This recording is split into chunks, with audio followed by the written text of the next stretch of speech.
What's up, everybody? It's your boy Alexis Maurice, and it is time for another recap of Scandal. So go ahead and pour yourself a glass of wine. I'm still drinking on this bottle of Relax Riesling. Put on some lipstick, pull up a chair, because we are about to break down episode 6, season 4, An Innocent Man of Scandal.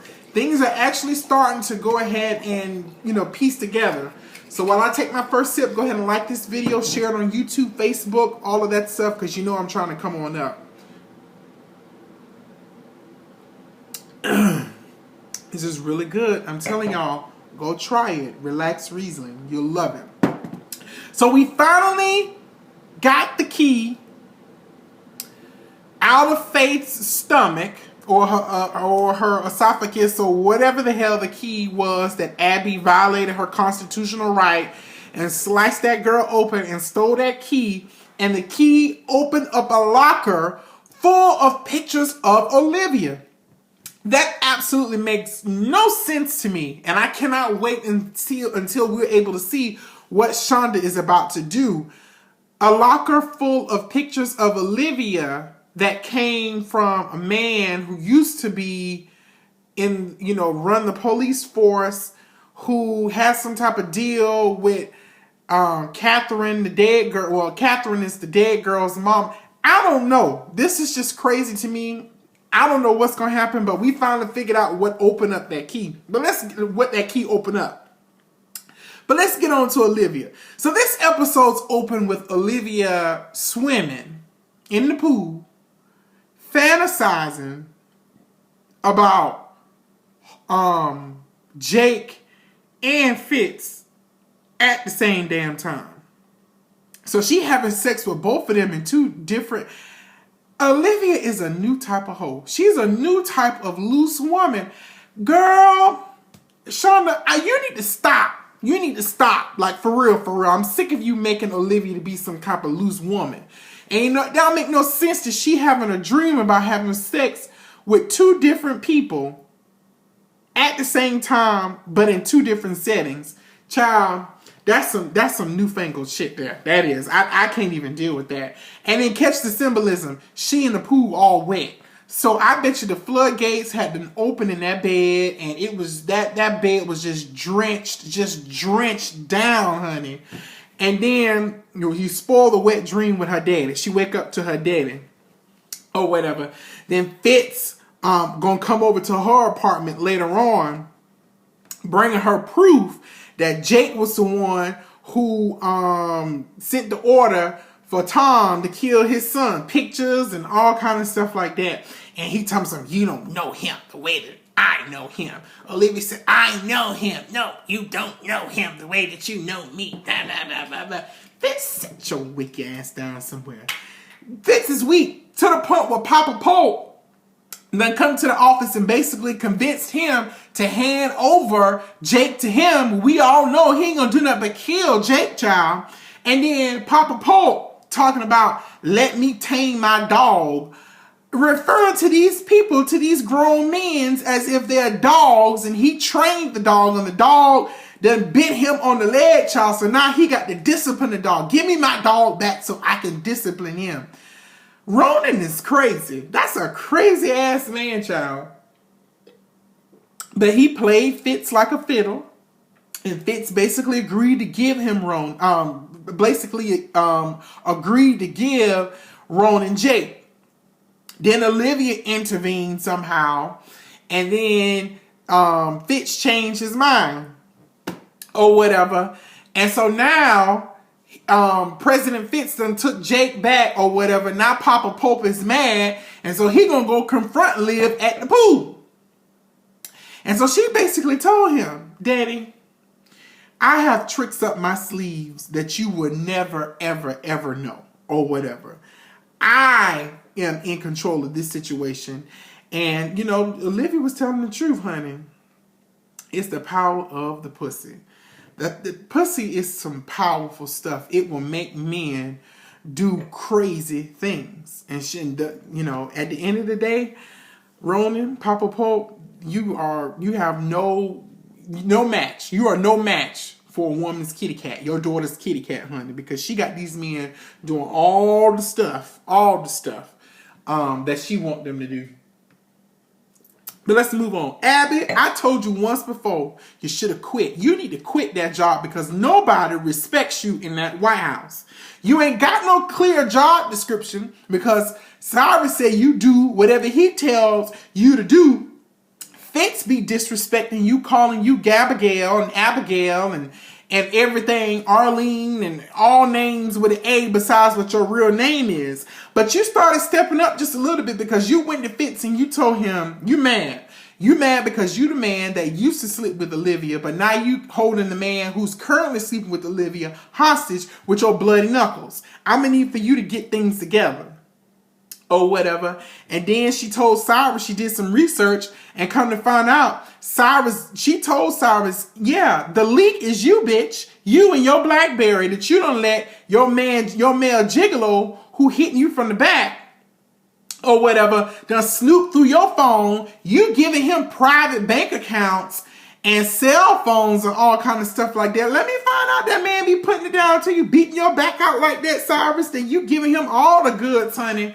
Abby basically told you need to sweep or check your own back door. Okay? Yes, she did. So Abby, she getting a little bit of spunk. But girl, you need to quit. Nobody wants you around there. And you're just not doing a good job. You letting them people just run all over you. Grow a pair, Abby. Grow a pair, okay? Who else we got? We done talked about Cyrus and, him and that Elizabeth. That male gigolo, that male hoe of his, he gonna cause Cyrus to lose his job. Now, you watch what I tell you. Or what I just see a very big scandal leaking and Cyrus getting exposed for the homosexual that he is, child. A complete mess. But the real key of this episode was this whole President Cooper dying and Bitsy Cooper, child. So President Cooper, former president, died. Everybody all up in arms or whatever. And then in comes his assassin who calls Olivia and wants Olivia to basically prove that he did not, attempt to assassinate President Cooper. So Olivia, listened to his story and he planted enough seeds in her mind to think that this man actually did not attempt to assassinate President Cooper. Then got Quinn and Huck involved and all kinds of stuff like that. Child, Huck, by the way, be careful, Huck. You playing with your son behind Kim's back. You playing a very dangerous game. But anywho, it's funny how all it is just a little deception. All people need to do is just plant seeds of doubt in people's head and people go do whatever the hell. You would get people to go do whatever the hell you want them to do. So that's what this, this guy who attempted to assassinate President Cooper did. He had Olivia go out there and start doing all of this research and trick David and start a Twitter campaign, #Justice for Cooper or whatever, all just for that man, for them to go in and slice President Cooper's head open and get this bullet out. I don't know what's wrong with Shonda Rhimes writing these stories with these people going into these dead people's bodies and pulling out organs and stuff. Got them pull the bullet out this president's head, and Quinn them pull the key out the girl's esophagus. It's just a whole bunch of foolishness. But pull the bullet out of his head only to prove that he actually was the assassin, the attempted assassin. And he done fooled Olivia to help him with his agenda. He didn't want to go down in history as the man who attempted to assassinate the president of the United States. Child, he wanted to get all the glory and all of the credit. He was talking about people were saying that the Russians tried to assassinate President Cooper and this. He wanted all the credit. He wanted all the glitz and all the glory, child. And he used Olivia dumbass to prove his point. Olivia, you are slipping, girl. Normally you be up on this stuff. But child, this man used you like the dirty hooker that you are. So now, come to find out that he was the one who did attempt to assassinate him. He's happy.